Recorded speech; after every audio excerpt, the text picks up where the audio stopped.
Hello po guys, good morning. Punta po ako dito sa garahe kasi na-surprise po ako dahil hindi mo akalain lahat ng brand ng sasakyan ay parang car show lang po dito. Ayan po yung white na po na yan. Yung brand po niya ay Mercedes. Ito naman po yung brand niya ay Porsche. Hindi ko lang po pakikita yung plate number. Ito naman po ay Mercedes din po, sports car. Ayan, mini sports car po yung isa. Ito po yung sports car talaga. O dalawa na po. Ito naman po yung Changan. Ayun, na parang van siya. Tapos isa, Changan din. Tapos, yung isang puti po ay Mazda. Tapos ito po yung isa doon sa dulo po ay Ford. Ayan po, Ford po yan. Malapit po sa gate. Ito naman po ay BMW. Ayun, bagong-bago pa po siya. Naka-plastic pa po.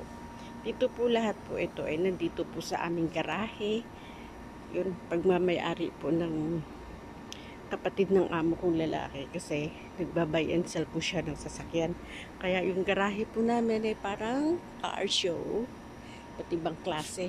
Pero yung Ford, Mazda, Changan na van at saka itong kotse sa kanila po talaga. Tsaka isang Porsche.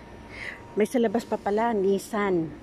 Kasi hindi na po magkasya dito sa garahe. Kasi yung dito na po sa loob ay 8 sasakyan po. Ayan. Ito po nakatakip ay Mercedes. Ayan po. Parang car show lang po sa aming garahe. Tingnan nyo po guys. Magkaroon ka lang po ng isang ganito, masaya na po kayo, no? O, di ba?